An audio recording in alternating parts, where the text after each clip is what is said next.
Telugu digital media network లో political కేటగిరీలో number 1 కేవలం 72 గంటల్లో 1,50,00,000 వ్యూస్ పైగా popular TV network. Welcome to Telugu popular TV. ఇప్పుడు మనతోటి సీనియర్ జర్నలిస్ట్ విజయబాబు గారు ఉన్నారు. నమస్కారం విజయబాబు గారు.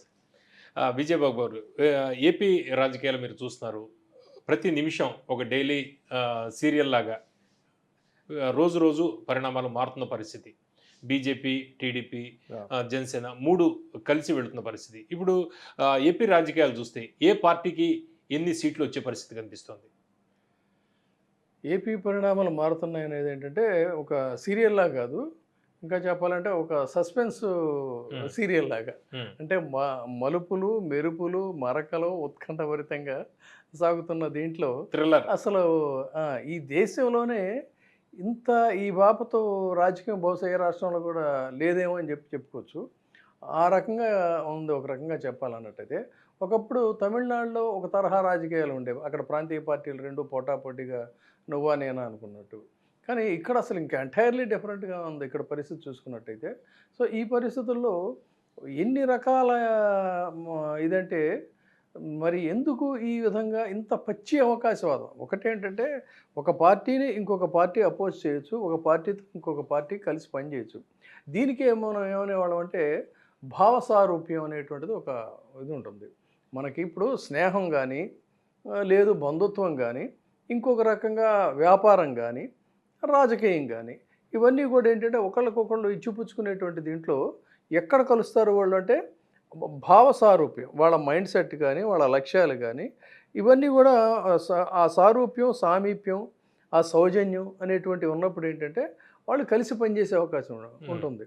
కానీ ఇక్కడ ప్రజల్ని చాలా నెట్ట నిలువున కూడా అసలు అపహాస్యం చేసేటువంటి విధంగా కాసేపేమో నరేంద్ర మోడీ దుర్మార్గుడు, టెర్రరిస్ట్ కంటే కూడా మరీ దారుణం, ఇతను నమ్మేమంటే ఇదైపోతామని చెప్పినాం. అదే నూరు మళ్ళీ ఇప్పుడేమో అసలు ఆయనతో కలవడం చాలా సంతోషంగా ఉంది ఎన్డీఏలో చాలా కాలం తర్వాత అంటే ప్రజల్ని ఫూల్స్ని చేస్తున్నారు లడ్డూలు అనేది ఆయనకు సంబంధించింది. ఇక నా విషయంలో నేను చెప్తున్నాను, పవన్ కళ్యాణ్ అనేటువంటి వ్యక్తి విషయానికి వస్తే అతను అంత రాజకీయ దివాళాకోరు అనే పదం కూడా చాలా చిన్న పదం అవుతుందేమో తెలియదు, కానీ అతనంత రాజకీయ దివాళాకోరు, అతనంత పచ్చి అవకాశవాది, అతనంత నిలకడలేనటువంటి ఇది, అతనంత చౌకబారు. అంటే రాజకీయాల్లో కూడా ఘాటైన విమర్శలు చేసుకోవచ్చు, పరస్పరం కూడా తెగనాడేంత చేసుకోవచ్చు, కానీ సంస్కారం అనేది ఖచ్చితంగా ఉండాలి. కరుణానిధి, జయలలిత కూడా నువ్వెంత అనుకోవటం కాదు, జుట్టుపట్టి ఈడ్చుకోవటం ఇలాంటివి కూడా జరిగే సంఘటనలు. కానీ ఎంత పచ్చి ఆ భాష, ఆ సంస్కారం.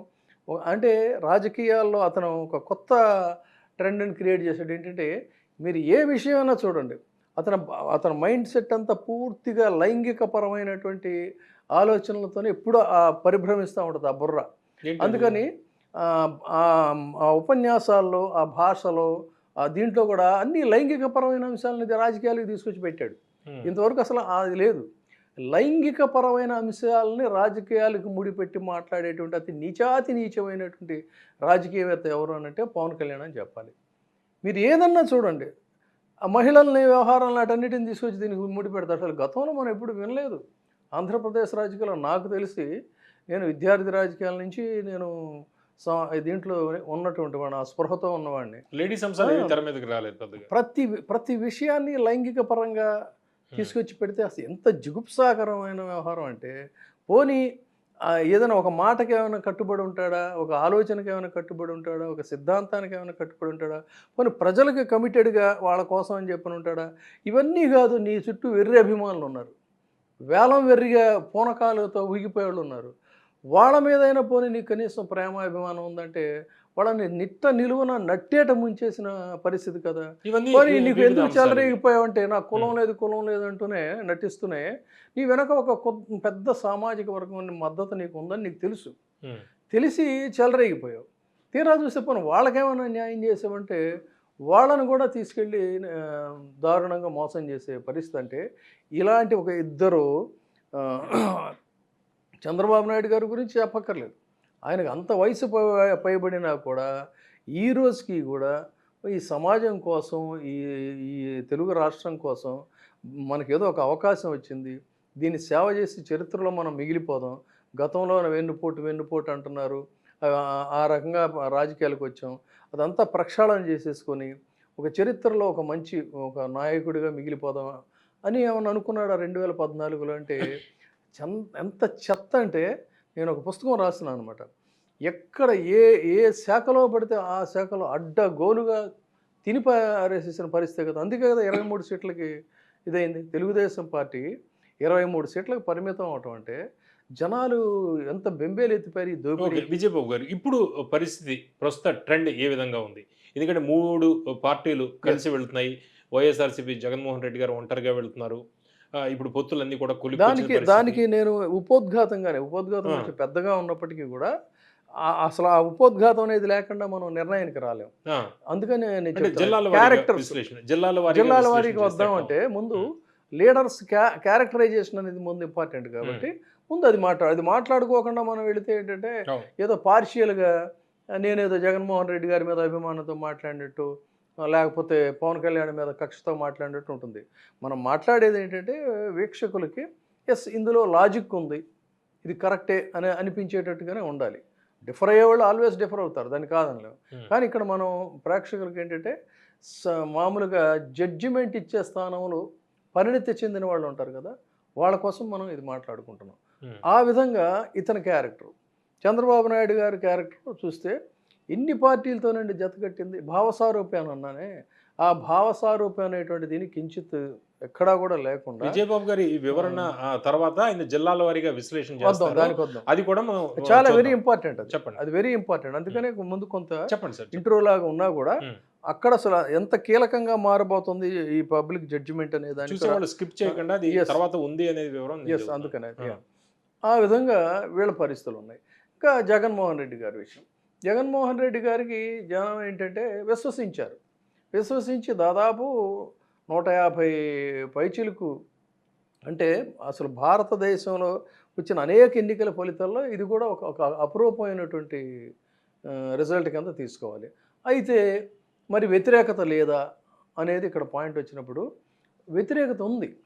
కానీ మళ్ళీ ఇక్కడ లాజికల్గా నేను చెప్తుంది ఏంటంటే జగన్మోహన్ రెడ్డి గారి మీద ఉన్నటువంటి వ్యతిరేకతని కూడా నేను ఎలా దాన్ని డిఫైన్ చేస్తున్నానంటే నిర్వచిస్తున్నానంటే ఇప్పుడు ఫర్ ఎగ్జాంపుల్ మనకి హై ఎక్స్పెక్టేషన్స్ ఉంటాయి ఒక వ్యక్తి మీద. ఈయన ఏదో అద్భుతం చేసేస్తాడు, ఈయన వస్తే మనకు బ్రహ్మాండంగా ఉంటుందనేది ఆశ ఉంటుంది, మానవ సహజం అది. అయితే ఆయన కూడా మానవుడే. ఆ ఎక్స్పెక్టేషన్స్ కంటే ఫాదర్ కావచ్చు, ఒక ఫ్యామిలీ హెడ్ అయినా సరే ఏదో చేసేస్తాడు అనుకుంటే ఆ స్థాయికి రీచ్ అవునప్పుడు కొంత అసంతృప్తి అనేది వస్తుంది. 151 సీట్లతో ఘన విజయం సాధించినటువంటి జగన్మోహన్ రెడ్డి గారు కంటిన్యూస్గా ఆ వెల్ఫేర్ స్కీమ్స్ అనేవి చేస్తున్నప్పటికీ కూడా ఇటు ఆయన ప్రత్యర్థుల ప్రచారం కావచ్చు, లేదు అంటే కోవిడ్ లాంటి ఒక ఇబ్బందికర పరిస్థితులు కావచ్చు, ఆ టార్గెట్ రీచ్ అయ్యే క్రమంలో ఈ ఫలితాలు, ఈ ప్రయోజనాలు, సంక్షేమాలు ఇవన్నీ కూడా అందరికీ రీచ్ కాకపోవచ్చు. ఇంకా చేయాల్సింది చాలా ఉంది కాబట్టి అలాంటప్పుడు ఏమవుతుందంటే అక్కడ అసంతృప్తి అనేది కొంత గూడు కట్టుకుంది. అసంతృప్తి వేరు, ఆగ్రహం వేరు. ఇది చాలా జాగ్రత్తగా గమనించాలి. జగన్మోహన్ రెడ్డి గారి మీద ఉన్నటువంటి అసంతృప్తి ఏంటంటే ఎలా అంటే ఒక family head of the family father ఉంటాడు, లేకపోతే ఎర్నింగ్ చేసే అన్న ఉంటాడు. అన్న ఆ ఫ్యామిలీ తండ్రి ఇదిగో చేయమంటే ఇది చేయలేదు చూడు, అన్నీ ఈయన ఎట్లాగే చేస్తుంటాడు, అది ఇది అనేది ఒక అసంతృప్తి ఉంటుంది. ఆ అసంతృప్తి తండ్రి మీద ఆగ్రహంగా మారుతుందా? మారి పక్కింటోడికి వెళ్ళి వాళ్ళు ఇది చేయరు కదా, ఈయన కష్టం వచ్చినప్పుడు మళ్ళీ వాళ్ళే ఆదుకుంటారు, చేసుకోరు కదా. ఇక్కడ కూడా జగన్మోహన్ రెడ్డి గారి మీద ఉన్న ఆ అసంతృప్తి ఏదైతే ఉందో అది రేపు ఆగ్రహంగా మారి చంద్రబాబు నాయుడు లాంటి అవకాశవాదిగా, పవన్ కళ్యాణ్ లాంటి అపరిణిత రాజకీయ నాయకుడిగా ఓటేసేంత స్థాయిలో ఉండదు అది. అందుకనే అసంతృప్తి వేరు, ఆగ్రహం వేరు అనేది కాదు, అది అసంతృప్తి ఉంది. ఆ అసంతృప్తిని మేబీ ఇప్పుడు మనం ఆయన రూరల్లో ఆయన ఏమని అడుగుతున్నాడు, నేను సహాయం నా వల్ల మీరు లబ్ధి పొందారంటే ఓటేయండి. చాలా చాలా ట్రాన్స్పరెంట్గా అడుగుతున్నాడు కదా ఆయన. అంటే బెనిఫిషియర్సే ఎక్కువ మంది ఉన్నారు. ఎమ్మెల్యేలు కూడా చూసి కాదు నన్ను చూసి వేయండి అనేది వేయండి అని చాలా చోట్ల చెప్పండి. చెప్తున్నారు. తర్వాత ఇంకొకటి ఇక్కడ చాలా కీలకంగా ఇంతవరకు ఏ విశ్లేషకుడు కావచ్చు, ఏ రాజకీయ నాయకుడు కానీ బహుశా మరి ఆ పాయింట్ని స్పృశించారో లేదో నాకైతే తెలియదు. కానీ జగన్మోహన్ రెడ్డి గారు నడుపుతున్న రాజకీయం అనేది ఏదైతే ఉందో ఇది సంప్రదాయేతర రాజకీయం. ఉమ్, అంటే అన్కన్వెన్షనల్ పాలిటిక్స్. ఉమ్, సంప్రదాయపరమైన రాజకీయం ఏంటంటే వీళ్ళు గెలుస్తారు, మంత్రి గారు ఉంటారు, ఎమ్మెల్యే గారు ఉంటారు, వాళ్ళ అనుయాయులు ఉంటారు, వాళ్ళు స్లిప్పుల మీద సార్ మాకు ఈ రికమెండేషన్ కొద్దిగా చేసి పెట్టండి, లేకపోతే మాకు ఇది చేసి పెట్టండి, మనవాడికి ఏదో కార్యకర్తకి ఏదో కొంత ఇస్తాం, మనం ఇది చూసుకుందాం, లేకపోతే నీ పర్సంటేజ్ ఎంత నా పర్సంటేజ్ ఎంత. దశాబ్దాల కాలంగా డెమోక్రసీలో నడుస్తుంది, అదే కదా రాజకీయం అంటే. కానీ ఈయన దగ్గరకు వచ్చేసరికి ఏంటంటే ఆ బెనిఫిషరీ స్కీమ్స్ అన్నీ కూడా డైరెక్ట్ బెనిఫిషరీస్గా లబ్ధిదారులకి వెళ్తాయి. DBT. మధ్యలో వీళ్ళు లేరు, ఉమ్, మీడియేటర్స్ లేరు. ఆ కార్యకర్తలకు ఏదో చిల్లర పైసలు లేకపోతే మంత్రులకు ప్రజాప్రతినిధులకు ఈ మధ్యలో ఇవన్నీ రికమెండేషన్స్ ఇలాంటివి ఏం లేవు. ఉమ్. ఫలితంగా కూడా కొంత అసంతృప్తి అనేది ఉంటుంది. అంటే విజయబాబు గారు ఇప్పుడు మనం ఆ వివరాలు మీరు జిల్లాల వారీగా విశ్లేషణ చేసే ముందు Yeah. ఏ పార్టీకి ఎన్ని స్థానాల్లో విజయం సాధిస్తుంది అనేది మీరు లిస్ట్ బ్రీఫ్గా చెప్పి ఇచ్చేస్తా. ముందుగా ఇంకోటి నేను అడగదలుచుకున్నాను. నేను ఇప్పుడు ఆయన వెల్ఫేర్ స్కీమ్స్ మీద దృష్టి పెట్టారు కానీ డెవలప్మెంట్ మీద ఎక్కువగా దృష్టి Yes. పెట్టలేదు అనేది ఉంది. దీనికి కూడా చెప్తాను దీనికి brief ఏమన్నా గా. ఈ దీనికి- ఫలితాల మీద Yes, ప్రభావం ఉంటుందా? దీనికి కూడా ఇది చాలా తప్పుడు ప్రచారం అండి. Hmm. ఎందుకంటే మన డెమోక్రసీ వేరు, అమెరికన్ డెమోక్రసీ వేరు. మనది డెవలపింగ్ కంట్రీ, స్టేట్ అంటే రాజ్యం, దేశం, రాష్ట్రం అని కాదు, మన ఆంధ్రప్రదేశ్ అని కాదు. హిందీలో రాష్ట్రం అంటే మనది దేశం కదా. మనది డెవలపింగ్ స్టేట్, అంటే అభివృద్ధి చెందుతున్న సమాజం ఇది. అభివృద్ధి చెందుతున్న సమాజంలో ఈ దేశానికి స్వాతంత్రం వచ్చి 7 దశాబ్దాలు పైబడినప్పటికీ కూడా ఇంకా హ్యావ్ నాట్స్ అనేటువంటి వాళ్ళు, ఆకలి కోసం లేకపోతే కనీస అవసరాల కోసం ఎదిగేటువంటి వాళ్ళు ఉన్నారు. సో అటువంటి వాళ్ళ యొక్క అవసరాలు తీర్చడం అనేది భారత రాజ్యాంగంలోనే ఆదేశిక సూత్రాల్లో, డైరెక్టివ్ ప్రిన్సిపల్స్లో ఎవరైనా సరే అధికారంలోకి వచ్చినప్పుడు ముఖ్యమంత్రులైనా ప్రధాని అయినా సరే సంక్షేమ కార్యక్రమాలు చేయాలి అట్టడుగు వర్గాలు కానీ చాలా స్పష్టంగా రాజ్యాంగంలో ఉంది, ఆదేశిక సూత్రాల్లో ఉంది. అది ఇవాళ చేస్తున్నటువంటి పరిస్థితి. ఇక్కడ ఏమవుతుందంటే ఇప్పుడు ఈయన డైరెక్ట్ వాళ్ళకి డబ్బులు ఇస్తున్నాడు కదా, ఈ డబ్బులు ఇచ్చినప్పుడు వీళ్ళు ఏం చేస్తుంటారు, వీళ్ళు ఖర్చు పెడుతుంటారు వాళ్ళ అవసరాల కోసం, వాటి కోసం. అంటే ఈ డబ్బు అంతా ఎక్కడికి వెళ్తుంది, మొత్తం 100 రూపాయలకి 100 రూపాయలు కూడా మార్కెట్లోకి వెళ్తూ ఉంది. మార్కెట్లోకి వెళ్తామంటే ఏంటి, దాని అర్థం మనీ సర్క్యులేషన్లో ఉంది. అదే మీరు చంద్రబాబు నాయుడు గారు హయాం తీసుకుందాం. చంద్రబాబు నాయుడు గారు బ్రహ్మాండమైనటువంటి భవనాలు ఆయన నిర్మించాడు. ఆ భవనాలు నిర్మించినప్పుడు సింగపూర్ నుంచి వచ్చేవాళ్ళు, లేకపోతే ఇంకెక్కడి నుంచో వచ్చేవాళ్ళు, షాపూర్ జీలు, పల్లం జీలు, వీళ్ళు వచ్చి ఈ లాట్ అమౌంట్ అంతా కూడా తీసుకెళ్ళి మొత్తం కోట్లాది రూపాయలు బ్లాక్ కింద ఎక్కడో అవి స్టాగ్నేట్ అయిపోతాయి. మనకు కనిపిస్తుంది ఏంటంటే డెవలప్మెంట్, అదిగో అద్భుతమైన రాజధాని, ఇన్ని అంతస్తులు, అది ఇదని చెప్పని. What is the meaning of development అంటే? అభివృద్ధి అంటే ఏంటి? మధ్యతరగతి వాడు కానీ ఇవాళ పిల్లలు చదువుకుంటున్నారు, వాళ్ళ కోసం ఒక ఆటో కార్మికుడు వాళ్ళ పిల్లల్ని చదివించడానికి రెక్కల మొక్కలు చేసుకొని, ఒక రిక్షా కార్మికుడు, ఒక సగటు మనిషి వాడు ఆరోగ్యాన్ని కూడా పణంగా పెట్టి పిల్లల్ని చదివించేవాడు. ఇవాళ పిల్లలు బ్రహ్మాండంగా చదువుకుంటున్నారు, రేపు వాళ్ళు భవిష్యత్తులో ముందుకు వస్తారు, మార్కెట్లో మనీ సర్క్యులేషన్ ఉంది. ఇదంతా అభివృద్ధి అంటే ఇది. అంటే ఇది ఒక ఇన్వెస్ట్మెంట్, ఇది అభివృద్ధి. అసలు పిల్లల మీద పెట్టడం అనేది అది భవిష్యత్తులో ఖచ్చితంగా అనూహ్యమైన ఫలితాలు ఉంటాయి, మామూలు కాదు. ఇప్పుడు ఎట్ ప్రజెంట్ కూడా మార్కెట్లో మనీ సర్క్యులేషన్లో ఉందండి. అంటే సంపద కొద్ది మంది చేతుల్లోకి వెళ్ళిపోయి ఇరుక్కుపోవడం అభివృద్ధి. ఆకాశ హార్మ్యాలు అవి అన్నీ కట్టేసేసి ఆ పక్కన పేదల గుడిసెలు ఉంటాయి, ఇది అభివృద్ధి అంటారా? లేదు, అందరూ కూడా సంతృప్తిగా తింటూ వాళ్ళ కనీస అవసరాలతో సంతోషంగా ఉండడం, అంతరాలు పోగొట్టడం, అంతరం పోగొట్టడం, అది కదా బిచ్చగాడు ప్రజాస్వామ్యం అంటేనే అది కదా. సో ఎంత గొప్ప ఆలోచన అండి. దీన్ని ఒక దుష్ప్రచారం, ఎవరైతే కోటాను కోట్ల రూపాయలు, ఇప్పుడు మీరున్నారు, నాకు తెలుసు, ఒక సిన్సియర్ జర్నలిస్ట్గా చిన్నగా మీ ప్రస్థానాన్ని ప్రారంభించి ఇవాళ మీ సంస్థని ఇంత స్థాయికి తీసుకొచ్చారు.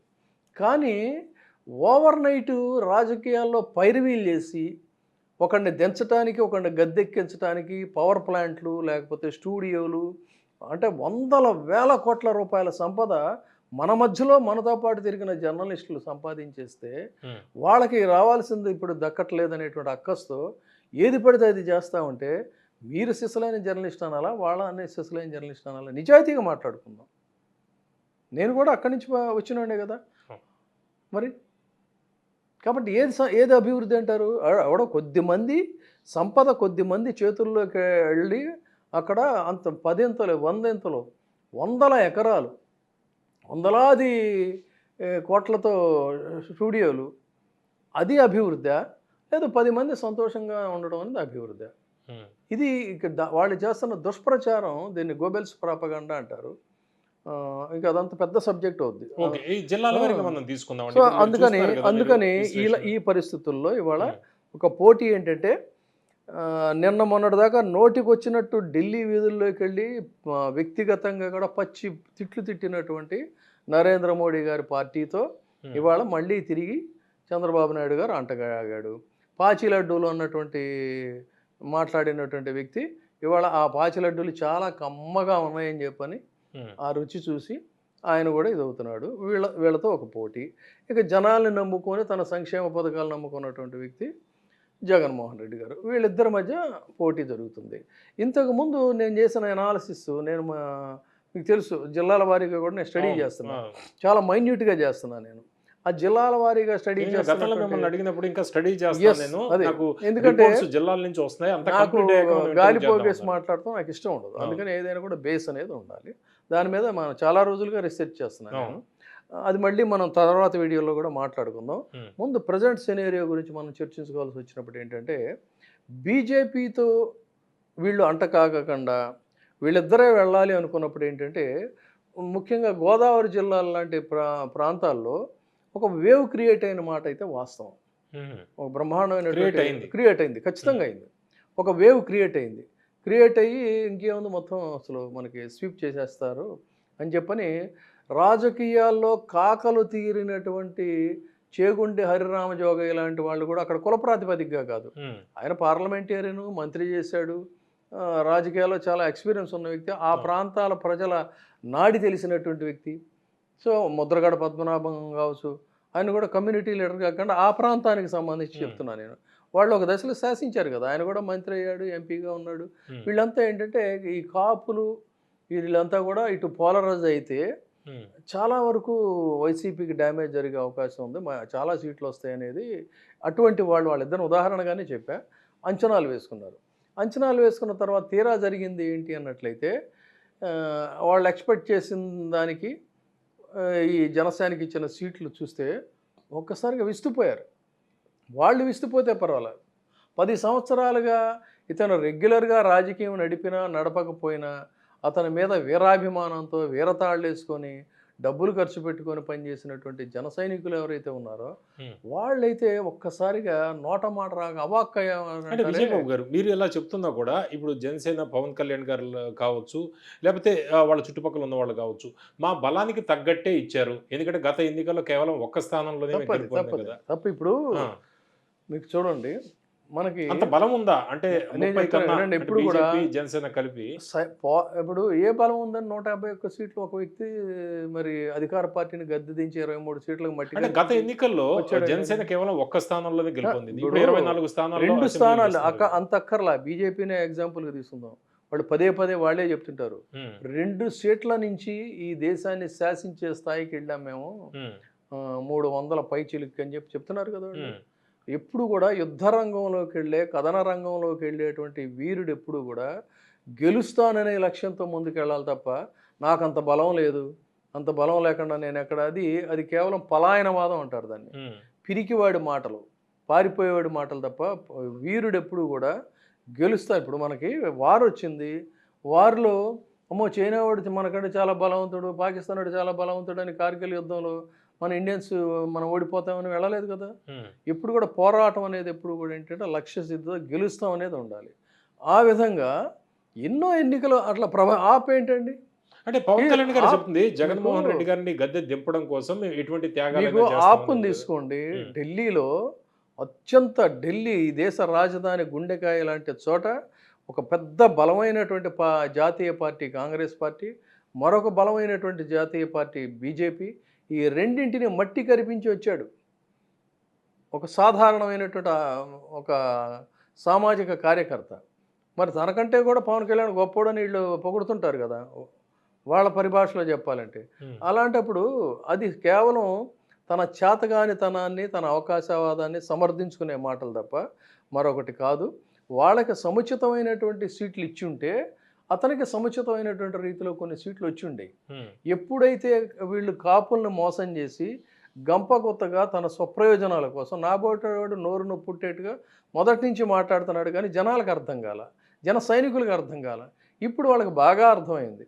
అర్థమై ఓహో ఈ రాజకీయం మన కోసం కాదు చేస్తుంది, తన కోసం చేసుకుంటున్నాడు అనేది చాలా స్పష్టంగా ఎదయి చేగొండ హరిరామ జోగి ఇలాంటి వాళ్ళ మనోభావాలు కూడా దెబ్బతిని నీ సలహాలు అక్కర్లేదు అంటే అచ్చ తెలుగులో చెప్పాలంటే నీ బోర్డు సలహాలు అక్కర్లేదు అనేది చాలా బహిరంగంగా. అంటే జోగయ్య గారు లేకపోతే ముద్రగడ్డ లాంటి వాళ్ళు వీళ్ళు ఇలా మాట్లాడుతున్నారు. అయితే ఇక్కడ పవన్ కళ్యాణ్ గారు వెనకాల ఈ కాపు సామాజిక వర్గం ర్యాలీ అయ్యే అవకాశం ఉందా రేపు ఓట్ల విషయానికి? అదే చెప్తున్నాను. ఆ పాయింట్కి మనం వచ్చే ముందు ఇదంతా ఇంట్రో అని చెప్తుంది. అదే వాళ్ళ మనోభావాలు తీవ్రంగా గాయపడ్డాయి. తర్వాత వాళ్ళు మోసపోయారు. వాళ్ళు టికెట్లు ఆశించి ఎంతోమంది ఏమన్నాడు చెప్పండి, సామాన్యుడిని చెప్పులు వేసుకొని తిరిగేవాడిని అసెంబ్లీకి పంపిస్తాడు అన్నాడా లేదా? మరి బలం లేదన్నప్పుడు అలాంటి తప్పుడు మాటలు మాట్లాడకూడదు కదా. వాళ్ళు ఆశపడ్డారు కదా, వాళ్ళకి ఆశ పెట్టాడా లేదా?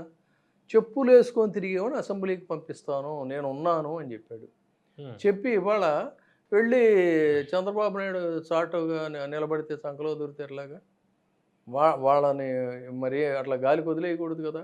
సో ఆ పరిస్థితులు ఏమైందంటే ఇప్పుడు ఇవాళ అక్కడ వేవ్ పూర్తిగా అప్పుడు ఉన్నటువంటి వేవ్ అనేది చప్పున చల్లారిపోయి వాళ్ళ ఆశల మీద నీళ్లు చల్లాడు. నీళ్లు సీట్ల దగ్గరే జరిగింది. ఖచ్చితంగా మరి ఇప్పుడు 10 సంవత్సరాల పాటు వాళ్ళ పార్టీ జెండాలు మోస్తే కేవలం 24 మందికి ఇస్తాము, మిగతా వాళ్ళందరూ టికెట్లు అయిపోయినాయి, బుకింగ్ క్లోజ్ అని అంటే తప్పు కదా. ఇప్పుడు ఒక అభిమాని సినిమా పవన్ కళ్యాణ్ అనేటువంటి ఒక నటుడి సినిమా చూడడానికి వాడు క్యూలో నించొని దగ్గర దాకా వెళ్ళిన తర్వాత బుకింగ్ క్లోజ్ అని అంటే ఎలా ఉంటుందో ఆ జన సైనికులు కూడా 10 ఏళ్ల నుంచి ఆశలు పెట్టుకుంటే టికెట్లు లేవు అని అంటే అంతే నిరాశకు గురవుతారు. అందులో ఏమి తేడా ఏం లేదు. బ్లాక్ టికెట్లు ఏమన్నా కొనుక్కోవాలంటే అంత స్తోమత ఉండాలి. చంద్రబాబు నాయుడు గారికి కోట్లు పెట్టాలి. నాకు తెలుసు ఇన్సైడ్ జరుగుతున్న అక్కడ ఉంటుందా, మెయిన్ కౌంటరే అక్కడ ఉంది, టికెట్ కౌంటర్ అక్కడ ఉంది, ఈయన దగ్గర ఏం లేదు. సో ఇలాంటి పరిస్థితుల్లో వాళ్ళ దగా పడ్డారు. జన సైనికులు దగా పడ్డ తమ్ముళ్ళు అండి. ఒక మాటలో చెప్పాలంటే స్వయంగా వాళ్ళ నాయకుడి చేతిలోనే వాళ్ళు దగా పడ్డారు, వేరే కూడా కాదు చెప్పాలంటే. సో ఇలాంటి పరిస్థితుల్లో అక్కడ ట్రెండ్ మారింది. గోదావరి జిల్లాల్లో అక్కడికి వచ్చాం మనం ఇప్పుడు. సో గోదావరి జిల్లాలో అక్కడ ట్రెండ్ మారింది. తర్వాత ఇందాక మనం ప్రభావం గోదావరి జిల్లాలో చూపిస్తుంది, లీడింగ్ అదే కదా. ఈ సీట్ల ఒకప్పుడు మారిపోయింది, ఇప్పుడు ఈక్వేషన్ మారింది. కానీ ఒకప్పుడు మనకి జడ్జిమెంట్ సంయుక్త ఆంధ్రప్రదేశ్లో అంటే అవిభాజ్య ఆంధ్రప్రదేశ్లో ఎలా ఉండేదంటే దేశంలో పార్టీ రాజకీయ అధికారంలోకి రావాలంటే ఉత్తరప్రదేశ్లో మెజారిటీ సీట్లు ఎవరికి వస్తాయో వాళ్లే దేశాన్ని పాలిస్తారు. ఆంధ్రప్రదేశ్లో సంయుక్త అవిభాజ్య ఆంధ్రప్రదేశ్లో గోదావరి జిల్లాలో ఎక్కువ సీట్లు ఎవరికి వస్తే వాళ్ళే అధికారంలోకి వస్తారనేది ఒక నానుడు ఉండేది ప్రాక్టికల్గా ఉండేది. సో ఇవాళ ఏమైందంటే అక్కడ పరిస్థితి పూర్తిగా 34 నియోజకవర్గాలు ఉన్నాయి. అది సినేరియో పూర్తిగా మారిపోయింది. ఇది ఎంత ఉంది అంటే మీరు ఇంతకు ముందు చెప్తున్నప్పుడు ఈ పొత్తులు ఈ విధంగా ఈ సీట్ల షేరింగ్ ఇది లేక ముందు టీడీపీ జనసేనకి అత్యధికంగా ఉండేది అని చెప్పారు. ఇప్పుడు ఎంత ఉంది? ఇప్పుడు ఆ ఫిగర్స్కి వస్తాను నేను. అక్కడ పరిస్థితి మారిపోయింది. అంటే ఓవరాల్గా ముందు మనం అసలు టెండెన్సీ, ట్రెండ్ అండ్ టెండెన్సీ గురించి మాట్లాడుకుందాం. ఆ గోదావరి జిల్లాల పరిస్థితి ఆ విధంగా అయింది. తర్వాత వీళ్ళకి బీజేపీతో ఇవాళ తాజాగా అంటగాగారు. ఈ రాష్ట్రంలో ఆంధ్రులు తీవ్రంగా దగా పడ్డామనేటువంటి భావనలో ముందు ఆంధ్రుల్ని అతి దారుణంగా రాజకీయ స్వప్రయోజనాల కోసం అశాస్త్రీయంగా ఈ రాష్ట్రాన్ని విడగొట్టి దగా చేసి మానని గాయాన్ని చేసినటువంటి పార్టీ కాంగ్రెస్ పార్టీ.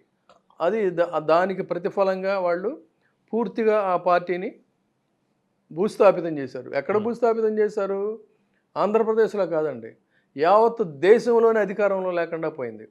అది సెంటిమెంట్గా ఆంధ్రలో ఉసురు తగిలిందని చెప్పాలా, లేదా ఆంధ్రులు అనేటువంటి వాళ్ళు ఇన్ఫ్లుయెన్స్ చేయగలిగిన స్థాయిలో అన్ని రాష్ట్రాల్లో కూడా ఉన్నారు. ఎలా అయినప్పటికీ కూడా భూస్థాపితం అయిపోయింది. మేము వస్తే అధికారంలోకి అది చేస్తాం, ఇది చేస్తాం, స్పెషల్ కేటగిరీ స్టేటస్ ఇస్తాం, 10 సంవత్సరాలు కావాలని చెప్పని అడగటం, ఇవన్నీ జరిగాయి డ్రామాలన్నీ. వచ్చిన తర్వాత అతి దారుణంగా బీజేపీ వంచింది. ఈ బీజేపీ వంచనని ఎన్ని ప్రామిసులు చేశారండి. రైల్వే జోన్ అన్నారా, ఫెర్టిలైజర్స్ అన్నారా, యూనివర్సిటీలు అన్నారా, అదేది మన అమరావతికి స్పెషల్ ఇదేమన్నారా నిధులు, పోలవరాన్ని బ్రహ్మాండంగా నిధులు పారిస్తామని చెప్పి అన్నారా, స్పెషల్ కేటగిరీ స్టేటస్ అన్నారా. అన్నీ ఎప్పుడైతే చేశారో మరొకసారి మళ్ళీ వీళ్ళ చేతిలో కూడా వంచనకి గురయ్యామని అదే ఆగ్రహాన్ని నోటా కంటే తక్కువ ఓట్లేసి బీజేపీ గుణపాఠం చెప్పారు కదా. ఈ 2 జాతీయ పార్టీలు ఇక్కడ స్థానం లేదని. అలాంటి నోటా కంటే తక్కువ వచ్చినటువంటి బీజేపీతో ఇవాళ చంద్రబాబు నాయుడు గారు అంటగాగటంలో ఉద్దేశం ఏంటంటే, అది చంద్రబాబు నాయుడు గారికి లాభం బీజేపీతో కలవడం అనేది, తెలుగుదేశానికి శాపం. చంద్రబాబు నాయుడు గారికి లాభం, తెలుగుదేశానికి శాపం. ఓకే, విజయబాబు గారు ఇప్పుడు గోదావరి జిల్లాలకు సంబంధించి ఒక జనరల్గా చెప్పారు మీరు.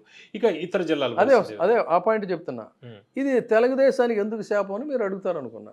తెలుగుదేశానికి ఎందుకు శాపం అంటే, తెలుగుదేశానికి ఇప్పుడు నాకు ఉన్న సమాచారం వరకు కర్నూలు ఉదాహరణ చెప్తున్నా, అనంతపురం, గుంటూరులో ఇలాంటి చోట్ల కొన్ని సెగ్మెంట్స్లో తెలుగుదేశానికి కొన్ని సీట్లు వచ్చేటువంటి అవకాశం కొన్ని చోట్ల బాగుంది. ఇది ఉండేది. అది ఇప్పుడు ఏమైందంటే పూర్తిగా మొత్తం బీజేపీతో ఎప్పుడైతే వీళ్ళు అంటగాగిన పరిస్థితి వచ్చిందో 1.5% ఓటర్లందరూ కూడా పూర్తిగా ఒక్కసారిగా ఇటు తిరిగే పరిస్థితి వచ్చింది వైసీపీకి. ఎందుకంటే మన ఆంధ్రప్రదేశ్ రాష్ట్రంలో ఒక ప్రత్యేకమైనటువంటిదండి. ఇప్పుడు అది విడిపోయిన తర్వాత మనకి ఎక్కువగా ఎస్సీలు, ఎస్టీలు, మైనారిటీల ఓట్లు చాలా ఉన్నాయి. చెప్పాలంటే దాదాపుగా అనేక నియోజకవర్గాల్లో జయాపజయాల్ని ప్రభావితం చేయగలిగిన సంఖ్యలో ముస్లిం ఓటర్లు ఉన్నారు. ఎన్ని నియోజకవర్గాలు ఉండొచ్చు? దాదాపు నాకు తెలిసి 46 నియోజకవర్గాలు ఉన్నాయి. 46 నియోజకవర్గాలు మొత్తం వాళ్ళు దాన్ని ప్రభావితం రాష్ట్ర వ్యాప్తంగా.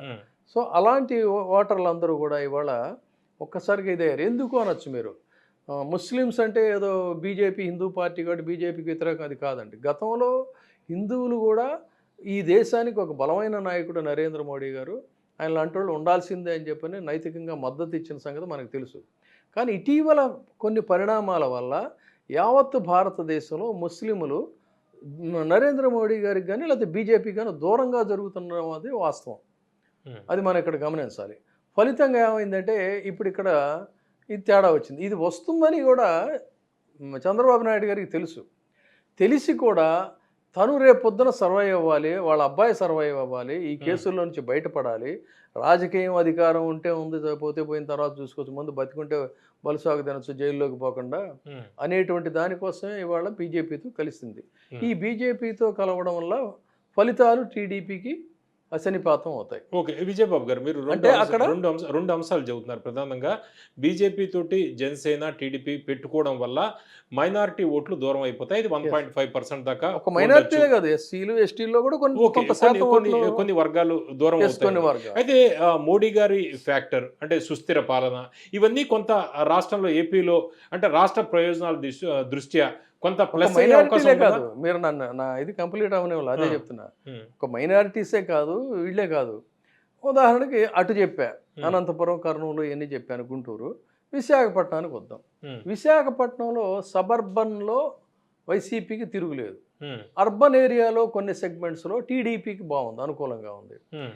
ఏ వైజాగ్లో అయితే విశాఖ ఉక్కు ఆంధ్రుల హక్కు అని పోరాడి ఉక్కు ఫ్యాక్టరీని సాధించుకుంటే దాన్ని ప్రైవేటీకరణ చేస్తామని చెప్పని అక్కడ వాళ్ళ యొక్క మనోభావాలు, అంటే జగన్మోహన్ రెడ్డి గారికి అర్బన్ ఏరియాలో కొద్దిగా వ్యతిరేకత అంటున్నారు కదా, ఆ అర్బన్ పీపులే టీడీపీకి సపోర్ట్గా పెద్ద ఇష్యూ కాబోతుంది ఇప్పుడు. మరి అదే కదా, అర్బన్ ఏరియాలో ఉన్నటువంటి వాళ్ళందరూ కూడా విపరీతమైన కసిగా ఉన్నారు బీజేపీ మీద. మేము ఇది దశాబ్దాలుగా మనం సాధించుకున్న దీన్ని దానికి సరైన స్పెషల్ ప్యాకేజెస్ ఇచ్చి దాన్ని స్ట్రెంగ్తన్ చేయాల్సింది పోయి గ్రాడ్యుయేట్ ఎలక్షన్స్ లో కూడా మాధవ్ ఓడిపోయారు అట్లా అదే కదా. ప్రైవేటీకరణ చేస్తూ ఉంటే ఇప్పుడు ఆ ఓటర్లందరూ కూడా మళ్ళీ టువర్డ్స్ వైసీపీకి మారుతున్న పరిస్థితి. ఇది టీడీపీకి అసనిపాతం. సో ఇన్ని రకాల ఫ్యాక్టర్స్ ఉన్నాయి. అక్కడ రైల్వే జోన్ కావచ్చు, విశాఖ ప్రధానంగా విశాఖ ఉక్కు కావచ్చు, ఇలా అనేక అంశాల్లో మోడీ ప్లస్ పాయింట్స్ ఏమి యాడ్ అవ్వవా? ఆంధ్రప్రదేశ్లో లేదండి, ఆ పరిస్థితి లేదు. ఆంధ్రప్రదేశ్లో అందుకదిగా మరి ఇప్పుడు ఆయన ఇమేజ్ కాదు, బ్రహ్మాండమైన ఇమేజ్ ఉన్నప్పుడే 100 కంటే తక్కువ ఓట్లు వచ్చినాయి బీజేపీకి. అయోధ్య ఇష్యూ అంటే ఈ కలిసి వెళ్ళేటప్పుడు ప్లస్ పాయింట్ అవదా? అసలు మనకి సౌత్లో మనకి మత ప్రాతిపదికగా చూసుకోవాలంటే వెంకటేశ్వర స్వామి తప్ప మనకి అయోధ్య ఫ్యాక్టర్ కానే కాదు. అయోధ్య ఫ్యాక్టర్ అటువైపు నార్త్లో ఉంటుంది. భక్తులుగా ఇక్కడి నుంచి వెళ్ళి మనం ఏదో అయోధ్యను దర్శించుకోవచ్చు, దండం పెట్టుకొని రావచ్చు, కానీ అది ఇక్కడ రాజకీయాల్లో అది ఉండదు. ఇక్కడ జాతీయ పార్టీలకి స్థానం లేదండి. అమరావతి ఇష్యూ అండి. సో ఇది వస్తున్నాను అది. తర్వాత ఇప్పుడు ఆ రకంగా ఇటు ఆ జిల్లాలు, ఇటు విశాఖ జిల్లా, గోదావరి జిల్లాలు, అనంతపురం, కర్నూలు, ఇన్ని జిల్లాల మీద బీజేపీతో వీళ్ళు కలయిక అనేటువంటిది ఒక ఎఫెక్ట్ అనేది వచ్చింది. సో ఇప్పుడు మనం జిల్లాల వారికి వెళదాం. ఇంకేదో ఇందాక మీరు అడిగారు అమరావతి విషయానికి వద్దాం.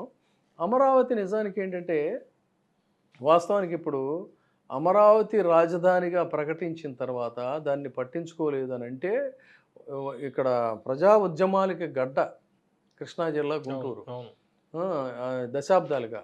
అలాంటిది ఒక్కసారిగా ఇక్కడ జనం భగ్గున ఉద్యమించాల్సిన పరిస్థితి. కానీ మీకు ఇప్పుడు అమరావతి ఏరియా ఉంది చూసారా, ఆ పక్కన ఉన్నటువంటి విలేజెస్లో కూడా ఉద్యమాల ప్రభావం లేదు. ఎందుకని అంటారు? అసలు ఇక్కడ వాళ్ళు గుంటూరు అర్బన్ ఏరియాస్లో అయితే అసలు ఇంతకాలంగా వాళ్ళు ఉద్యమిస్తున్నారు కదా, ఎవడూ పట్టించుకోలేదు. కారణం ఏంటంటే ఇక్కడ కఠోర సత్యాలు మనకి తెలుసు. ఇందాక మీలాంటి జర్నలిస్టులకేనో ఈ వీళ్ళకి జర్నలిజం ముసుగులు డబ్బు దోచుకుంటున్నటువంటి వాళ్ళది అదొక పెద్ద కథ కదా చేస్తే. అంటే ఏంటి, అక్కడ అమరావతి చుట్టూతో ఇన్సైడర్ ట్రేడింగ్ జరిగిందనేది వాస్తవం. మొత్తం భూములన్నీ కూడా ఒక వర్గం వారికే. అంటే అది ఆ అంశం పబ్లిక్లోకి వెళ్ళింది కాబట్టి ఉద్యమ స్థాయిలు లేవు కదండి. ఇప్పుడు మన ప్రాంతంలో రాజధాని, మన ప్రాంతంలో అభివృద్ధి అంటే మనకు సంతోషమే కదా. కానీ ఎందుకు మరి ఇక్కడ జనం రియాక్ట్ అవ్వలేదంటే, అక్కడ జరిగింది కూడు పటాణి జరిగింది, మొత్తం సరౌండింగ్స్ భూములన్నీ దోచేశారు, ఇన్సైడర్ ట్రేడింగ్ అనేటువంటిది జరిగిందనేది ఇక్కడ గుంటూరు, కృష్ణా, ప్రత్యేకించి విజయవాడ ఈ ప్రాంతాల్లో ఉండేటువంటి వాసులందరికీ కూడా ఆ స్పృహ ఉంది. వాళ్ళ కళ్ళతో చూశారు, చెవులతో విన్నారు, ఎంత మోసపుచ్చారు, నూజివీడు రాజధాని అన్నారు, లేకపోతే అదని ఇదని మ్యాజిక్ చేశారు, ఇవన్నీ ఇక్కడ వాళ్ళకి తెలుసు కాబట్టి ఏంటంటే వాళ్ళు ఎవరు కూడా రియాక్ట్ అవ్వాల. ఆ విధంగా అసలు అది ఫ్యాక్టర్ కానే కాదు. అందుకని దాన్ని మనం పక్కన పెడదాం. ఇన్ని రకాలుగా ఇవాళ టీడీపీ, జనసేన ఒక దివాళాకోరు రాజకీయానికి కేవలం చంద్రబాబు నాయుడు గారి కేసుల్లో అరెస్ట్ అవ్వకుండా తనకు తనుగా సర్వైవ్ అవ్వాలి, వాళ్ళ అబ్బాయిని కాపాడుకోవాలి కేసుల నుంచి అనే దానికోసమే మొత్తం రాజకీయం మొత్తాన్ని కూడా తీసుకెళ్ళి బీజేపీ కాళ్ళ ముందు మోకరిల్లిన పరిస్థితి.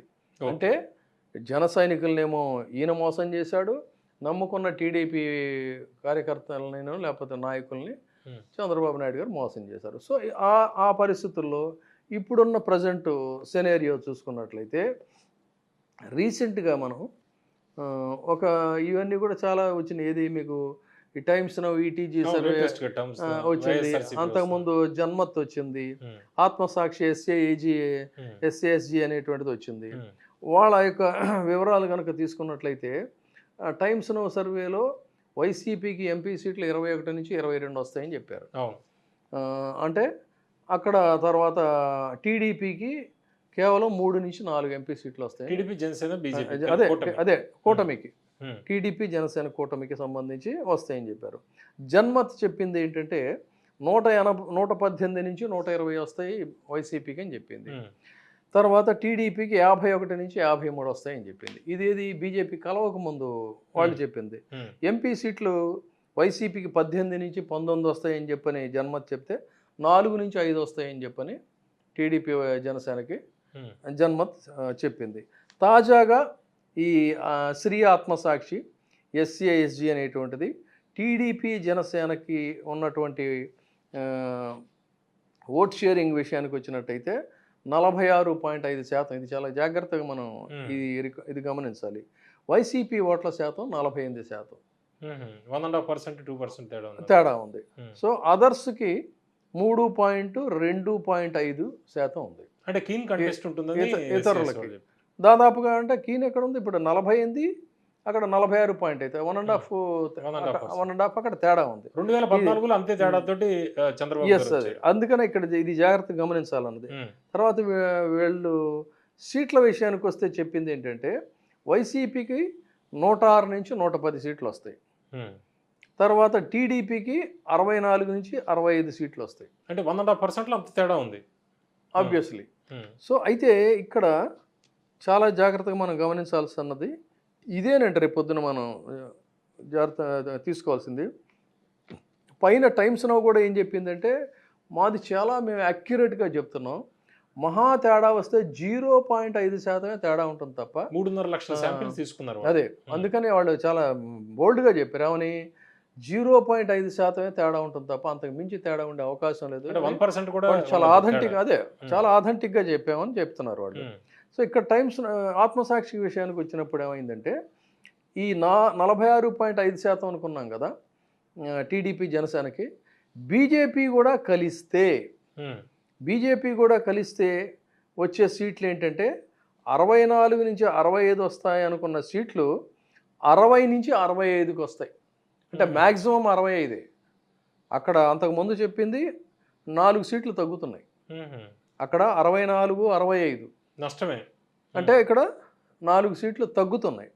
4 సీట్లు తగ్గాయి. మరి ఇక్కడ వైసీపీ పరిస్థితి ఏంటి అన్నప్పుడు వైసీపీకి 115 నుంచి 122 సీట్లు వస్తాయి.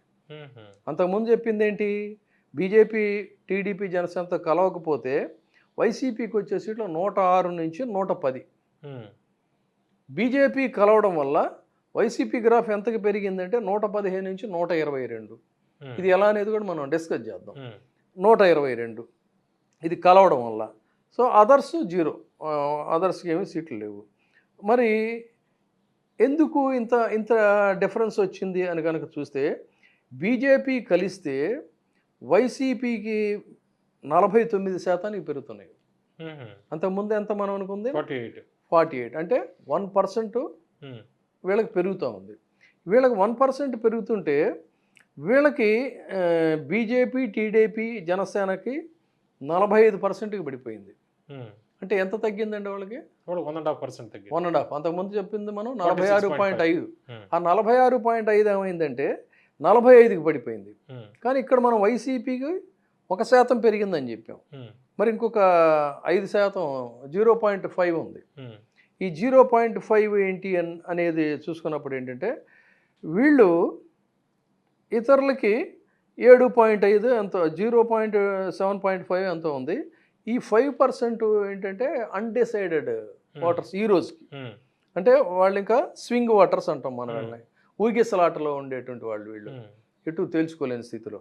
అంటే ఇప్పుడు నేను ముందు మీకు ఉపోద్ఘాతంలో ఏం చెప్పాను, బీజేపీ కలవడం వల్ల విశాఖపట్నం జిల్లాలో ఉండేటువంటి విశాఖ అర్బన్ ఉద్యోగులు, అక్కడ పనిచేసే ఉద్యోగులనే కాదు, వాళ్ళు కావచ్చు, వాళ్ళ బంధువులు కావచ్చు, లేదా ఆ పోరాటంలో పాల్గొన్నటువంటి కుటుంబాలు కావచ్చు, లేదు దాని ఇన్ఫ్లుయెన్స్ ఉన్న యువత కావచ్చు, మంది లాగేసుకుంటున్నారు మన ప్రాపర్టీని ఇక్కడి నుంచి అనేటువంటి భావనలో అక్కడ ఒక తేడా వస్తూ ఉంది.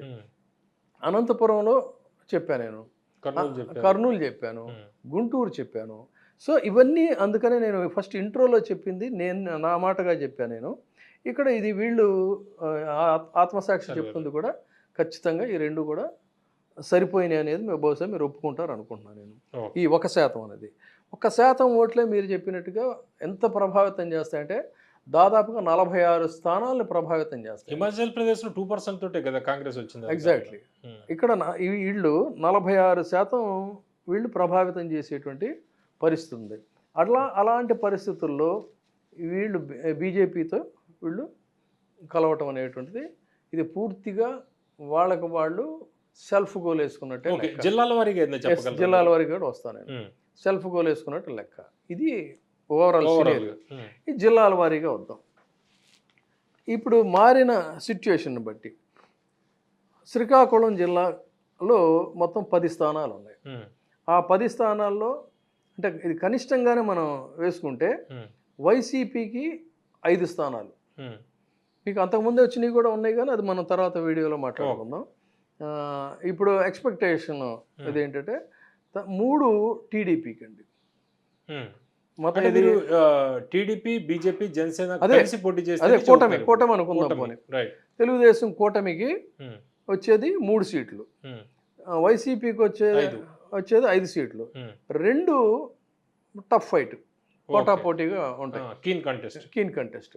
సో అది అక్కడ ఉన్నటువంటి సిచ్యుయేషన్. తర్వాత విజయనగరానికి వద్దాం. విజయనగరం 9 మొత్తం ఉన్నది. 9లో అసలు విజయనగరం తిరుగులేదు. వైసీపీకి ఎప్పుడు కూడా అది బొత్స సత్యనారాయణ నేతృత్వంలో కంచుకోట లాంటిది అది. సో అక్కడ 7 సీట్లు, 2 టీడీపీ కూటమికి. ఇంకా వేరే వాలటైల్ సిచ్యుయేషన్ ఏమీ లేదు అక్కడ, సాలిడ్గా అదే ఫిగర్ 7-2. విశాఖపట్నానికి వచ్చినప్పుడు ఇందా నేను చెప్పింది 15 సీట్లు ఉన్నాయి. 15 సీట్లలో వైసీపీకి 7, టీడీపీకి 5. ఈ కీన్ కంటెస్ట్లో ఉన్నాయి, పోటాపోటీగా ఉన్నాయి 3. ఈ పోటాపోటీగా ఉన్న 3లో కూడా ప్రధానంగా ఇప్పుడు ఏంటంటే బీజేపీ ఇన్ఫ్లుయెన్స్ ఎంతవరకు ఎలా అనేది చూసినప్పుడు దాని గురించి మనం డిసైడ్ చేయాలి. అదేవిధంగా గోదావరి జిల్లాల్లో 19, ఏది ఈస్ట్ గోదావరి. ఈస్ట్ గోదావరిలో 19లో ఇవాళ 10 సీట్లు వైసీపీ, 7 సీట్లు టీడీపీ కూటమి, 2 పోటాపోటీగా ఉంటాయి. పశ్చిమ గోదావరి జిల్లాలో 15 సీట్లు ఉన్నాయి. 15లో 7, ఎందుకంటే ఈ 2 జిల్లాలు అంతకుముందు వైసీపీ స్వీప్ చేసింది, మనం తగ్గించే చెప్తున్నాం, మనం ఇదిగా చెప్పట్లా. 7 సీట్లు వైసీపీ, 4 టీడీపీ కూటమి, 4 గట్టి పోటీ ఉన్నాయి.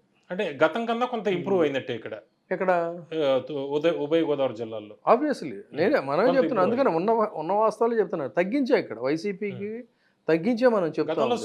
గతంలో స్వీప్ కాదు అసలు, మొత్తం ఫుల్ కంప్లీట్ వచ్చినాయి. ఇక్కడ 4 పోటాపోటీగా ఉన్నాయండి. తర్వాత కృష్ణా జిల్లాకు వచ్చేసరికి ఇక్కడ 16 సీట్లు. ఇక్కడ కూడా అంతే, మ్యాక్సిమం వైసీపీ అప్పుడు స్వీప్ చేసింది. అలాంటిది ఇప్పుడు ఇక్కడ 6 కృష్ణా జిల్లా, 5 టీడీపీ, 5 గట్టి పోటీ ఉన్నాయి. ఈ 5 గట్టి పోటీలో కూడా రేపు పొద్దున్న బీజేపీ వాళ్ళు మాకు ఇక్కడ కావాలి, అది కావాలి, సెంట్రల్ కావాలి, అది ఇది అని ఏదన్నా అయితే మాత్రం ఆటోమేటిక్ ఇవన్నీ వైసీపీకి చాలా ఈజీ అవుతుంది ఇక్కడ. ఎందుకంటే ఇక్కడేం పెద్ద బీజేపీ ఇంపాక్ట్ ఏమీ లేదు ఇక్కడ. అంటే గతంలో కోట శ్రీనివాసరావు గారు గెలిచారు కదా బీజేపీ నుంచి, అది కంటిన్యూ అవుతుందా ఇప్పుడు? లేదు, కోట శ్రీనివాసరావు గారు పోటీ చేసిన తర్వాత ఇక్కడ ఏమైనా నియోజకవర్గాల విభజన జరిగింది. నియోజకవర్గాల విభజన జరిగిన తర్వాత బ్రాహ్మిన్స్ ఓట్లు చాలామంది ఈ రోజు కూడా ఏమనుకుంటారంటే సెంట్రల్ అనగానే బ్రాహ్మిన్స్ ఓట్లు అనుకుంటారు. కానీ బ్రాహ్మిన్స్ ఓట్లు చాలా వరకు కూడా అక్కడి నుంచి మైగ్రేట్ అయిపోయారు, షిఫ్ట్ అయినాయి. కొన్నేమో ఇటు ఈస్ట్కి వచ్చి.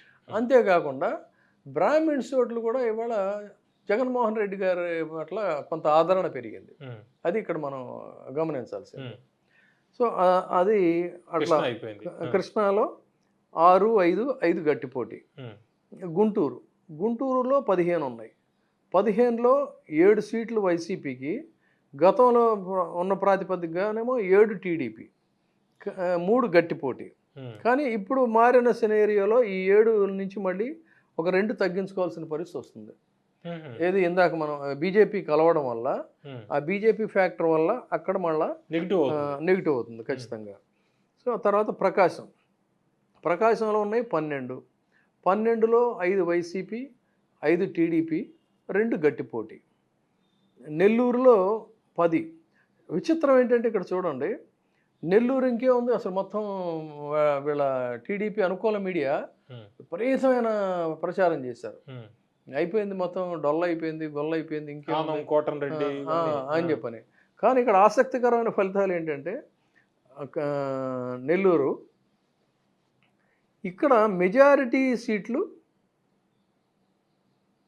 వైసీపీకి వస్తున్నాయి, తర్వాత టీడీపీకి ఏంటంటే ఒక మూడో ఎన్నో వస్తున్నాయండి అంతే, కేవలం 3. అది ఇక్కడ ఆసక్తికరమైన పరిణామం. ప్రకాశం, తర్వాత కడప. కడప, ప్రకాశం చెప్పేసా కదా. చెప్పండి. ఆ, ప్రకాశం అవుట్ ఆఫ్ 12లో 5-2 పోటీ. Right right, okay.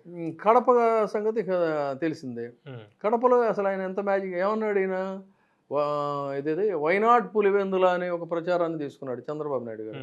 తీరా చూస్తే పులివెందుల్లో అన్నీ తానే తెలుగుదేశం పార్టీకి జీవంగా నిలబడినటువంటి వ్యక్తి ఇవాళ డైరెక్ట్గా వైసీపీలో జాయిన్ అయిపోయాడు. అంటే వివేక గారి ఇష్యూ ఉండదు ఇక్కడ పెద్దగా. ఇవన్నీ వీళ్ళు మీడియా వాళ్ళు చేసిన ఇదే తప్ప వివేక గారి ఇష్యూయే కనుక ఉంటే అంతకు మించి ఆంధ్రులకి ఆరాధ్య దైవం అయినటువంటి ఎన్టీ రామారావు ఇష్యూ వల్ల చంద్రబాబు నాయుడు గారిని ఎంత తీవ్రంగా నిరసించాలండి. అసలు ఆయన పార్టీకి రాజకీయాల్లో ఉండేవాడా, ఉంటాడా? అందుకని రాజకీయాలకి, వ్యక్తిగత కుటుంబ కక్షలు, కార్పణ్యాల సంఘటనలకి, అది ఇంకా రాజకీయ సంఘటన ఎన్టీఆర్ది, ఇది రాజకీయాలకి సంబంధం లేని సంఘటన. దాన్ని తీసుకొచ్చి వీళ్ళు ఏదో బురద చల్లి మోకాలికి బోడిగుండికి ముడిపెట్టి ఎట్టి పరిస్థితిలో ఉండదు. ఇప్పుడు ఆయన వివేకానందరెడ్డి గారు జగన్మోహన్ రెడ్డి గారిని వ్యతిరేకించిన రోజే ఏం అవ్వలేదు కదా, ఆయన ఏం చేయలేకపోయాడు కదా. ఆయన ఏమి బలమైనటువంటి వైఎస్ రాజశేఖర రెడ్డి గారి లాగా బలమైనటువంటి నాయకుడు కూడా కాదు. జస్ట్ ఏంటంటే రాజశేఖర రెడ్డి గారు బ్రదర్ అనేటువంటిదే ఒక ఇష్యూ తప్ప. తర్వాత ఆ సంఘటన ఆ ప్రాంతంలో మనకంటే ఎక్కువ సామాన్య జనానికి కూడా తెలుసండి. ఆ పూర్వాపరాలేంటి, వాస్తవాలేంటి, ఎందుకు జరిగింది, ఏమిటి, అదంతా వేరే స్టోరీ. ఇక్కడ మనం పత్రికల్లో కథనాలు చూడటమే తప్ప అక్కడ స్థానికులకి అందరికీ కూడా వాస్తవాలు తెలుసు. కాబట్టి అదొక అసలు ఇష్యూయే కాదు. కడపలో 10కి 8 ఖచ్చితంగా వైసీపీకి వస్తాయి, 1 టీడీపీకి అవకాశం ఉంది, 1 పోటాపోటీగా జరిగే పరిస్థితి ఉంది. అనంతపురం ఇందాక చెప్పుకున్నట్టుగా అనంతపురంలో అసలు వాస్తవానికి 14 ఉన్నాయి.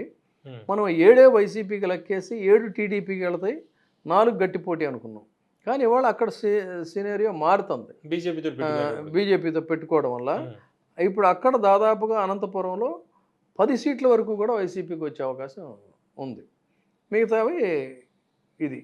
ఇక చిత్తూరులో 14 ఉన్నాయి, 14లో 9 వైసీపీకి, 4 టీడీపీ, 1 పోటాపోటీ. ఇవన్నీ ఏంటంటే చాలా ఇప్పుడు వైసీపీ వాళ్ళకు కూడా కొంత అసంతృప్తి కలగచ్చేమో, కానీ శాస్త్రీయంగా మెటిక్యులస్గా ఈ జిల్లాల వారి మీరు చెప్పారు కదా, చాలా కాలంగా నేను నియోజకవర్గాలు దాని ఇదంతా స్టడీ చేసి శాస్త్రీయంగా చేసినటువంటి ఇదండి ఇది. ఈరోజు పరిస్థితి రేపొద్దున ఇది ఇంకా మారచ్చు. ఇప్పుడు వీళ్ళ ప్రచారాలు, వ్యవహారాలు చెప్పలేదు మీరు. కర్నూలు చెప్పాను కదా. కర్నూలు 14లో 10 వైసీపీ, 3 టీడీపీ, 1 పోటాపోటీగా ఉంటుంది. అది. సో దాదాపు ఇవన్నీ చూసుకున్నప్పుడు మొత్తంగా చూసుకున్నప్పుడు ఏంటంటే 24 స్థానాల్లో గట్టి పోటీ అనేటువంటిది ఉందండి. ఈ 24 స్థానాల్లో 13 వైసీపీకి ఎక్కువ అనుకూలంగా ఉన్నాయి, 16 టీడీపీ కూటమికి ఉన్నాయి. అది ఇక్కడ అంటే ఈ వీళ్ళకి వచ్చిన ఫిగర్లో నుంచి మళ్ళీ ఇంకొక 13 కూడా యాడ్ చేసుకోవచ్చు. అయితే ఇక్కడ ఇంకొక చాలా ఆసక్తికరమైనది, మనం గోదావరి జిల్లాలకి ఇంకా గుంటూరు, తెనాలి ఇలాంటి ప్రాంతాలకు వెళ్ళినప్పుడు ఏంటంటే ఇప్పటి వరకు మనం ఏంటి ఈ కూటమి అభ్యర్థులు వాళ్ళ పోటాపోటీ వ్యవహారాలు మాట్లాడుకున్నాం. రేపు అభ్యర్థుల్ని ప్రకటిస్తారు. అభ్యర్థులను ప్రకటించిన తర్వాత ఇప్పటికే మనం చూస్తున్నాం ప్రతిరోజు అక్కడ యలమంచిల్లో గొడవ, పిఠాపురంలో గొడవ, తెనాలిలో గొడవ, రాజమండ్రి రూరల్లో గొడవ, ఇన్ని చోట్ల ఇన్ని రకాల గొడవలు జరుగుతున్నాయి. ఈ గొడవలు ఇవాళ ఎలా ఉన్నాయంటే అభ్యర్థులు ఆశించిన ఆశాభంగం కలిగిన కొంతమంది అభ్యర్థులు ఎట్టి పరిస్థితుల్లో అటు పవన్ కళ్యాణ్ని కానీ ఇటు చంద్రబాబు నాయుడు గారిని కానీ వాళ్ళ మాటని ఖాతరు చేసే స్థితిలో కూడా ఉండరండి.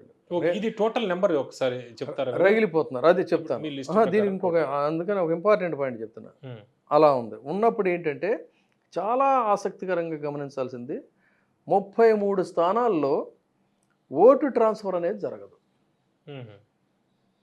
సీట్ల సర్దుబాటు అయితే అవుతుంది, కానీ దాదాపుగా కీన్గా అబ్జర్వ్ చేసుకుంటూ వెళ్తే నియోజకవర్గాల ప్రాతిపదికగా ఒకళ్ళకొకళ్ళు బ్యాక్ స్టాబింగ్ చేసుకోవటమే తప్ప ఉమ్. 33 చోట్ల ఓటు ట్రాన్స్ఫర్ అనేటువంటిది జరగదు. అంటే జనసేన వాళ్ళు ఎగ్జాంపుల్ టీడీపీకి వేరు, తీసుకుంటానండి. టీడీపీ వాళ్ళు జనసేనకి వేరు, ఎగ్జాంపుల్ బీజేపీ నేను వీటి నేను రారు. ఒక ఎగ్జాంపుల్ చెప్తాను మీకు. ఫర్ ఎగ్జాంపుల్ తెనాలి తీసుకోండి.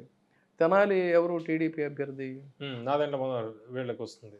ఆహా, తెనాలిలో ఇప్పటి వరకు ఉన్నటువంటి ఉమ్. అభ్యర్థి ఎవరు? ఇప్పుడు ఎవరికి ఇస్తున్నారు? మరి మనోహర్ ఎక్కడ వ్యక్తి? ఉమ్. ఆయన కూడా మన రెడీమేడ్గా అక్కడి నుంచి వెళ్ళిపోయి హైదరాబాద్లో స్థిర నివాసం ఏర్పరచుకొని హైదరాబాద్ నుంచి అప్పుడప్పుడు వచ్చి అక్కడ పోటీ చేస్తున్నాడు. మరి ఆయనకి స్థానికులను తెలుగుదేశం వాళ్ళు ఎలా కోఆపరేట్ చేస్తారు చెప్పండి? ఉం? అదేవిధంగా వర్మ ఉన్నాడు, పిఠాపురం. ఉమ్. పిఠాపురం వర్మ స్థానికంగా ఉన్నాడు.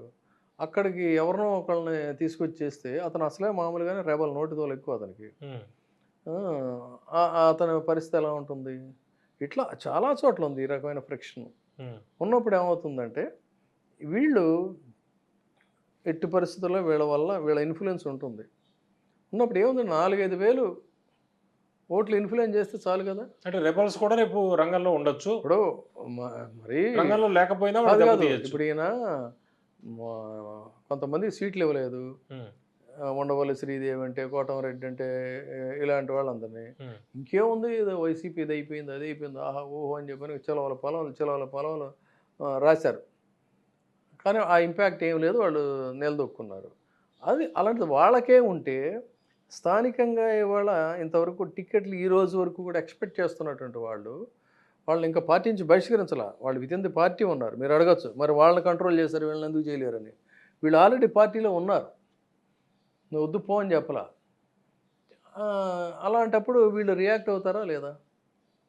ఈ రియాక్షన్ ఇన్ఫ్లుయెన్స్ ఉంటుంది కదా. ఉమ్. అది దాదాపుగా 33 స్థానాల్లో ఉన్నటువంటి పరిస్థితి. ఉమ్. సో ఈ ఏతావేత ఓవరాల్గా చూసుకున్నప్పుడు ఏంటంటే, ఇప్పుడు ఇందాక చెప్పుకున్నట్టుగా బీజేపీ కలవనప్పుడు వైసీపీకి వచ్చే ఓట్ల శాతం 110 అయితే, అంటే 106 నుంచి 110 అయితే సీట్లు, ఉమ్.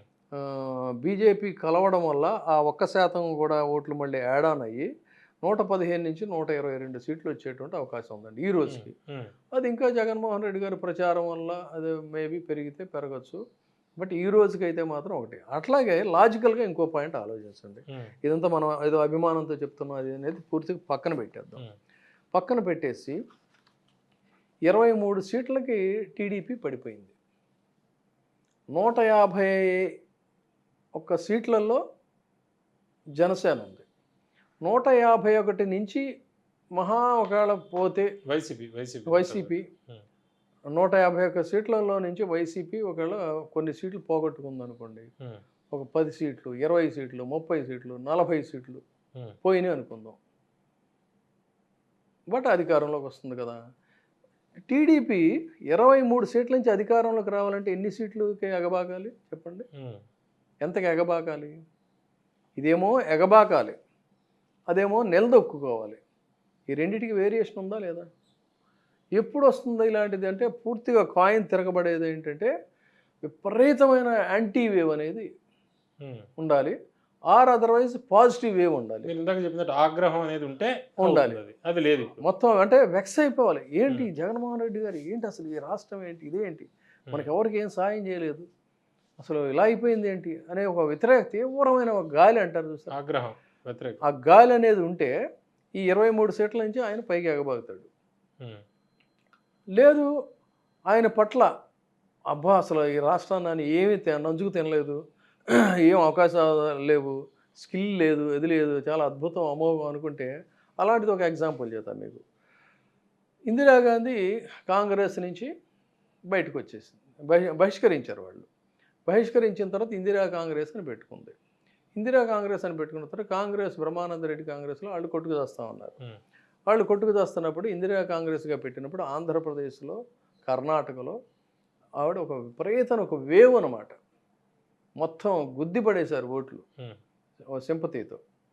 అంత వేవు ఇవాళ ఈ స్కిల్ స్కాములు, ఆ స్కాములు, ఈ స్కాముల్లో నిలబడి అవకాశవాద రాజకీయాలతో వాళ్ళతో వీళ్ళతో జత కట్టే చంద్రబాబు నాయుడు గారికి ఉందని చెప్తే ఎవరైనా ఒకళ్ళన్నా నమ్ముతారా, విశ్వసిస్తారా? సో ఎలా వెళ్తాడు ఈయన గ్రాఫ్ పైకి ఆలోచించండి. సో ఇది శాస్త్రీయంగా చెప్తున్నటువంటి ఈ రోజుకి చెప్తున్నటువంటి లెక్కలు. తర్వాత అభ్యర్థులను ప్రకటించిన తర్వాత కడచిన 2 నియోజకవర్గాల్లో అంటే 2 ఎలక్షన్స్లో ఎవరెవరికి ఎన్ని ఓట్లు పడినాయి ప్రాంతాల వారీగా, తర్వాత ఏంటంటే ప్రస్తుత పరిస్థితి ఏంటి, అభ్యర్థుల యొక్క ఇమేజ్ ఏంటి, దాని ప్రకారంగా వాళ్ళు ఆ ప్రాంతంలో ఎంతవరకు ప్రభావితం చూపిస్తారు, వాళ్ళ ప్రభావం ఎంత ఉంటుంది, తర్వాత ఈ స్నేహితులు మిత్రులు వీళ్ళు ఎంతవరకు కలిసి వస్తారు, వీళ్ళ ఇంపాక్ట్ ఎంతవరకు ఉంటుంది, ప్రత్యర్థి బలం ఏంటి, ఈ అభ్యర్థి వ్యవహారం ఏంటి, ఇవన్నీ కూడా మళ్ళీ మనం సైంటిఫిక్గా తర్వాత మనం మాట్లాడుకుందాం. Okay, thank you very much. Thank you.